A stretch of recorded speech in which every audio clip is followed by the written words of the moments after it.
No, my parents are desperately trying to find a bride for me, but they are not succeeding. They're not succeeding because both my parents are searching for a bride for me, but they're searching separately.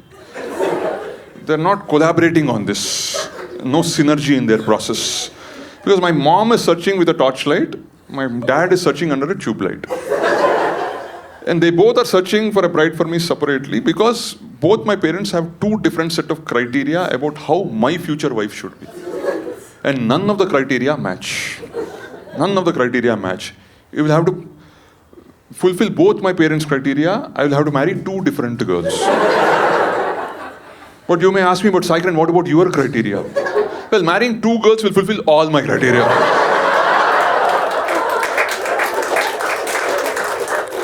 As I said, right, I have very long arms. I'm very generous that way. Very generous that way, man. But guys, before I close the show, I'll tell you one very important piece of advice. That's my main purpose of doing this Matrimania show. No matter who you are and where you come from and whatever your goals in life is. You want to get married, happy for you. If you want to remain single, happy for you. You want to delay your marriage for a while until you fulfill your personal or career goals and then marry later, then also happy for you. But if you're somebody like me who doesn't want to marry or doesn't want to marry right now, I have only one piece of advice for you. And take this advice for somebody who's been dealing with this for a long time.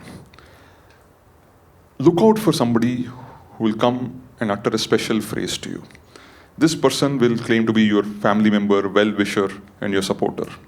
The moment they utter this phrase, punch them in the face. Because that person is your mortal enemy. And the phrase they will say is, "No harm in looking."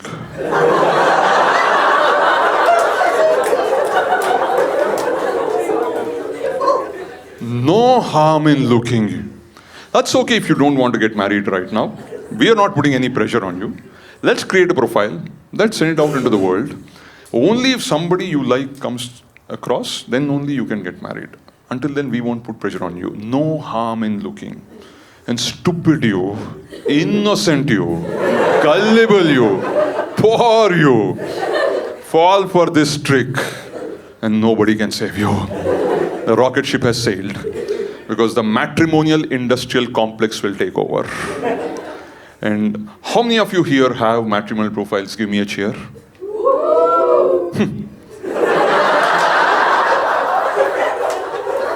Every one of you single men and women sitting here have matrimonial profiles. I can recognize some of the girls from those profiles.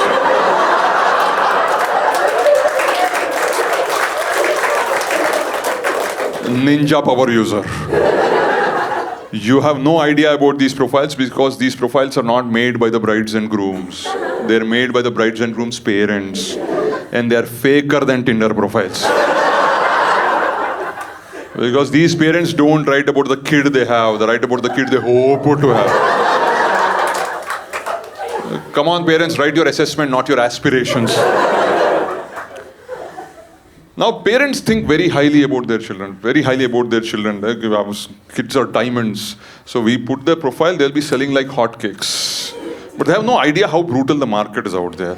It's an extremely complicated market. And if you've ever been through this matrimonial profile process, right, it's the most energy-sapping, soul-sucking, financially draining process in the planet.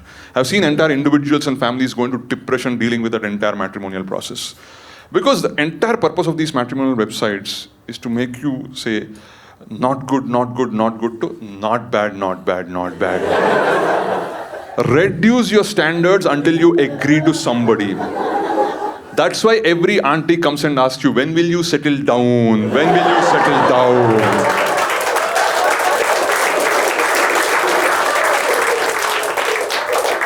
Because nobody in the world has ever settled up in life. But once the matrimonial profiles are out and nothing is happening soon, parents start getting angry and they bring in anxious. Parents start getting angry and anxious and they start bringing the heavy artillery, which is the horoscopes. I'm sure many of you have horoscopes. And somebody will come and tell them, no, your son or daughter is not getting married because there's a problem with the position of planets. So for my wedding, they're shifting the position of planets. Do you understand the gravity of this issue? for my wedding, they're shifting the position of planets. Now, you're my audience, I'm sure you watch Discovery or National Geographic, and once in a while there'll be news that we discovered a distant planet which is green and blue. We assume it may harbor some life. So we are sending some space probe to check it out. And many years later, it will land there, it'll be brown and barren. There'll be no life there, but there'll be a big board which says, we used to exist, but we went extinct.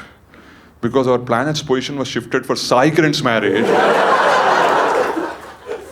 We don't mind the sacrifice, but can you please tell us, is Saikiran married? It went from a Google question to a galactic question right there. But then somebody else will say, no, this planet position shifting is a very old technology. Right now, to get your children married, you have to do Feng Shui and Vastu. Shift the object's position in your house. The gas cylinder should be in the cupboard. The computer should be on the commode. And my favorite, all the relatives I ask about your children's wedding should enter the house from the bathroom ventilator. But like, these relatives will always be there, but the final word I have to give to my mom, man. By my mom, who loves me the most, she's sick and tired about my excuses about not getting married. She's done suggesting I should get married. She's done scolding I should get married. Now she's scaring me into getting married. Recently, my mom showed me a newspaper article. A 50-year-old guy, lifelong bachelor, died alone in his apartment. And nobody discovered his body for 2 weeks. My mom shows me that article. And told me, if you remain single, this is what will happen to you. And I told her, forget that guy. Let's judge his neighbors first.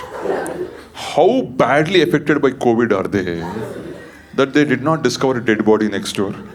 These are the same neighbors who used to complain whenever that guy cooked egg and fish. Now they're just glad he's at least not cooking egg and fish. And in that entire episode, I did not feel sorry for the dead guy or the neighbors of him. I felt bad for my mom. Because there was a time my mom had very high expectations about my future wife. Her future daughter-in-law. She'll be smart, well-educated, well-traveled, has a dynamic career, and still adjust with the joint family. Or as Seema auntie of Indian matchmaking says, a girl who's traditional but flexible. Traditional but flexible. Essentially, the kind of girl they're all looking for is somebody who can do salsa in a sari. But right now, my mom has reduced her expectations so much. The only thing my mom expects from my future wife is that if something happens to me, she can call an ambulance. That's the only thing my mom is having expectation from my future wife. Because if I bring home a girl, the only question my mom will ask her is, can you dial 108 on a landline? Yes, then you can marry my son.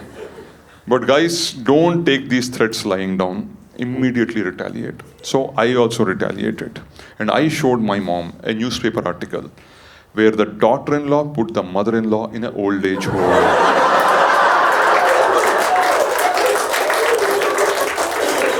And I told my mom, see, this is what these modern, non-adjustable, choosy girls are doing. Tomorrow, do not blame me. The moment my mom saw that article, she said, you can remain single. I'm dedicating my son to the nation. Thank you so much. My name is Saikiran. I love you.